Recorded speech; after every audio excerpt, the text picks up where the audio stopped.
Okey, Assalamualaikum warahmatullahi wabarakatuh semua. Salam Ramadan. Hari ini kita nak berkongsi tentang tips-tips Ramadan sempena tema Wangi 3.0 Ramadan Sifar Pembaziran.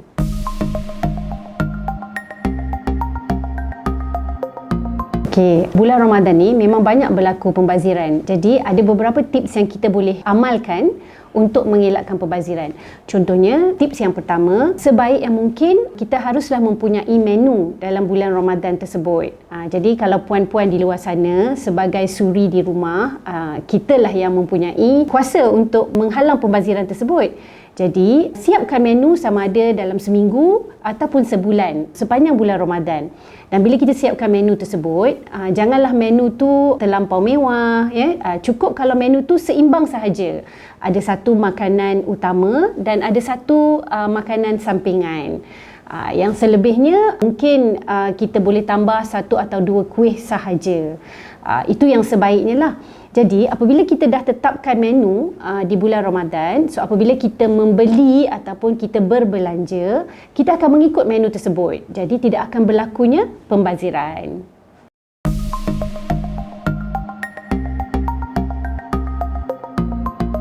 Okey, tips yang kedua, bila kita dah merancang menu, seterusnya berdasarkan menu tersebut barulah kita akan berbelanja mengikut menu lah. Jadi itu ada pelbagai cara. Ada orang dia suka berbelanja untuk sebulan terus, terutamanya mereka yang bekerja kan. Tetapi ada yang berbelanja seminggu-seminggu. Terpulang pada masing-masing. Tetapi dinasihatkan berbelanja seminggu-seminggu lebih baik daripada berbelanja sebulan, disebabkan apabila kita berbelanja seminggu-seminggu, kita dapat agak makanan ataupun perbelanjaan kita untuk minggu tersebut. Jadi akan mengurangkan pembaziran. Yang keduanya, bila kita berbelanja sedikit-sedikit, akan kurang kerosakan kepada bahan makanan. Contohnya sayur-sayuran, ya, ataupun buah-buahan. So sebaiknya berbelanjalah mengikut menu yang kita telah tetapkan dan jangan berlebihan.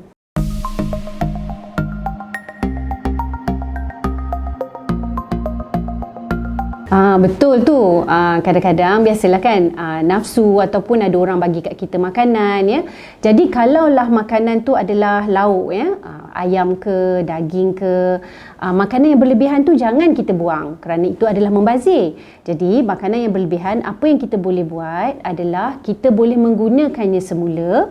Contohnya, katalah kita masak hari ni ayam masak kicap.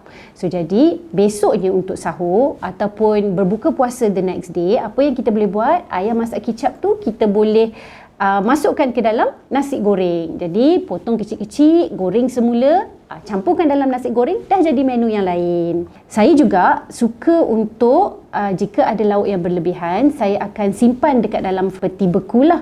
Jadi apabila kita simpan dalam peti beku, makanan tersebut akan tahan.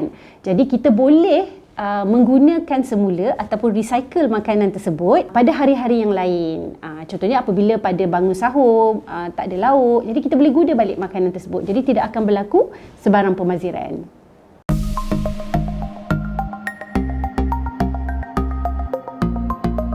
Okey, selain daripada tu, tips seterusnya, jika memanglah makanan kita berlebihan sebelum berbuka puasa, ya, kadang-kadang kita dah sediakan makanan sepatutnya mengikut menu kita kan, ada 2 kuih je. Tiba-tiba adalah pula yang datang kawan kita ke, jiran ke, memberi makanan yang lain. Jadi pada masa itu jangan kedekut. Kongsikan semula makanan yang kita dah prepare untuk hari tu dengan jiran-jiran yang lain. Ada juga yang bagi tips. Contohnya, katalah kita dah prepare kuih buah Melaka lah katakan. Kita ada 10 biji kuih buah Melaka. Ada orang bagi kat kita kuih seri muka. Okey, jadi apa yang kita buat, kita bagi separuh daripada kuih buah Melaka kita tu kepada jiran tu. Jadi tak adalah kita rasa tamak disebabkan kita punya makanan, kita nak simpan juga. So sebaiknya kongsikan makanan tu sebelum berbuka puasa dengan jiran-jiran ataupun orang yang lebih memerlukan.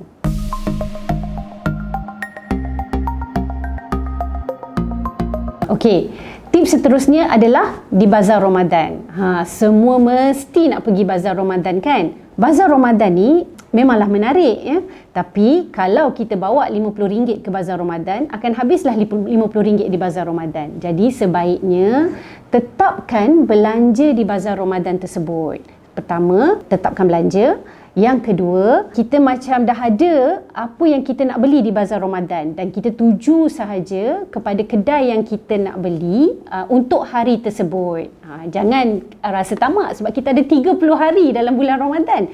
Jadi kita boleh beli yang lain tu pada hari-hari yang lain. Yang seterusnya, bila pergi bulan Ramadan ni, kalau saya lebih suka pergi kepada bazar Ramadan ni waktu-waktu dah dekat nak berbuka ataupun dalam pukul 6.30 ke macam tu, bukan pada awalnya. Kenapa ya?